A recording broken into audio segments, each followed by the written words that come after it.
Chapter 34 The Wrong Place at the Right Time. The next morning bloomed in a buzz of excitement about that evening's party. The family plus Oscar were sitting around the kitchen table, eating warm pain au chocolat when Jacques arrived and started unloading all his paraphernalia. The shop was closed in preparation for the evening's party, and he and Grandma planned to bake and decorate treats for most of the day. Oscar and Tilly were sent back out to the shop with Grandad to start carefully clearing the books from the display tables on the ground floor, which were being turned into a long tea party table. As the three of them made piles of books ready to move upstairs, Grandad hummed happily to himself before Oscar elbowed Tilly in the side and gave her a look.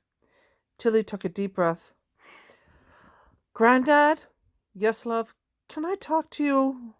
Can I ask you something? Of course, he said, still piling books up. And when I ended up in the underlibrary the other day, Amelia said something to me about my mum.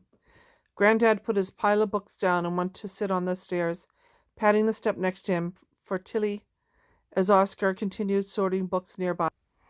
She said that after she had me, Tilly went on, Mum tried to get into the source library using your key, and that was part of the reason you retired early from being the librarian. Well, yes, that's true, Tilly, Grandad said slowly. Your mum got into her head that she could somehow stop Captain Crewe from dying without leaving a trace in the South Edition. She'd convinced herself that if she went with him once his story wasn't on the page, she'd be able to change the course of the story without altering Sarah's. Of course, it wouldn't have worked. It doesn't bear thinking about what chaos she would have wreaked. But Mr. Chuck noticed her in there as soon as she entered, and she didn't have the chance to do any permanent damage before we found her. Was she trying to leave me? Tilly asked quietly. Tilly, she wasn't thinking straight. It was a dangerous, reckless plan, and I don't believe she thought it through. But I am certain she wasn't trying to leave you. I think that she must have been either testing out whether she could do it with a view to come back to collect you, or even exploring whether she could get him out of the book without drawing any attention to either of them. How do we know she's not there now? Tilly said. Maybe she found her way back. Oh, there's no way she could have possibly got back into the source library without us knowing. Remember, we tried to stamp her to check, Grandad said. Is that why Mr. Chalk hates me so much, because of what Mum did? Tilly asked. Mr. Chalk is no great fan of our family for many reasons, Grandad said. And none of them are your fault. We never saw eye to eye when we worked together, and B, using my key to access the sources, that was the final straw. He convinced himself that I'm somehow still trying to undermine him, even now that I have nothing to do with the underlibrary. That's what he was accusing me of when he burst here last weekend. He was claiming that Amelia and I were somehow in cahoots, which is sheer nonsense. He likes Amelia about as much as he does me. He had his eye on the librarian job when I left. In fact, after the scandal, he was extremely insistent that I must be forced out if I wasn't willing to retire. But why does he hate everyone so much? Oscar said, no longer pretending that he wasn't listening to their conversation. And how come he can even wander when he doesn't seem to like stories? Well, we all have different relationships with books, Grandad said carefully. Obvious Enoch has an important link to the otherwise he wouldn't be able to bookwander. As we told you, he's a very diligent watcher and incredibly attuned to disturbances in the sources. He might not be friendly or a kind man, but he's not an evil one. He's devoted his life to the underlibrary, even if his methods are unorthodox. Talking of which, and just hypothetically speaking, Tilly said, trying to sound casual, say Mr. Chalk had a book, and it was slightly different from all the other versions of that book. What might that mean? Grandad raised an eyebrow. Hypothetically speaking, I would say that I would be concerned as to how you knew that, but also that it was nothing to be alarmed by.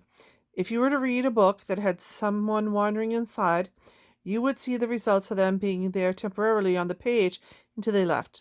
But usually a wanderer will have a book with them. If it was a library copy, it would not be unusual for a librarian to be on a monitored wanderer. Now, do I need to be anxious about why you're asking that question? Tilly and Oscar both shook their heads vigorously, and Grandad laughed gently and stood up. You're worryingly like your mother, Tilly, he said affectionately. Please be careful. Oscar and Tilly stole a quiet moment to regroup when everyone took a coffee break. So it was just a librarian in the book, Oscar said. That's why it was different? And that's why it was so undramatic? She was buying a cake, right? Yeah, but just a woman buying cake. It barely said anything. In that bit I read, just that it was cold and she was playing with her necklace. Then she bought almond cakes. Oscar pointed at Tilly's neck and laughed. She was rubbing off on you, obviously. And Tilly realized that she was messing with her bean necklace as she talked. She stopped and stared at Oscar. Oh my goodness, are you thinking what I'm thinking? That you want some cake? He tried hopefully. Oscar, just suppose for 1 minute that the woman wasn't just a librarian.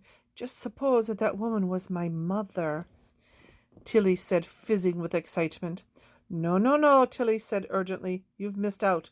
Like a million steps there to get to that conclusion. You can't go around thinking every random woman wearing a necklace is your mother. But that's just not how it works. But it's not a random woman. She's in A Little Princess, where my father is, and she's not like any other editions. But Tilly, why would she be in a copy of Chalk's office? It doesn't make any sense at all, and your granddad just told you they didn't find her in any books. You're seeing her there because you want to see her there. Maybe, Tilly said, but surely it's worth going to check. There's no harm in at least trying. No harm in trying out a theory about just wandering off the edge of a book. No harm in sneaking into the interlibrary without telling anyone. No harm in risking running into Chalk. And what about Amelia? How would you go explaining being in the wrong place again to her?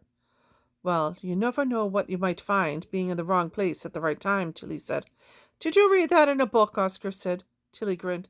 No, I made that one up myself. Anyway, she said more quietly, I don't want to go on my own and I need someone. Well, someone who's best friend material to come with me. Well, I guess we could go while the party is happening, Oscar said, relenting quickly, his cheeks a little pink. Exactly, Tilly said. We could go be there and back before anyone's even noticed we've gone.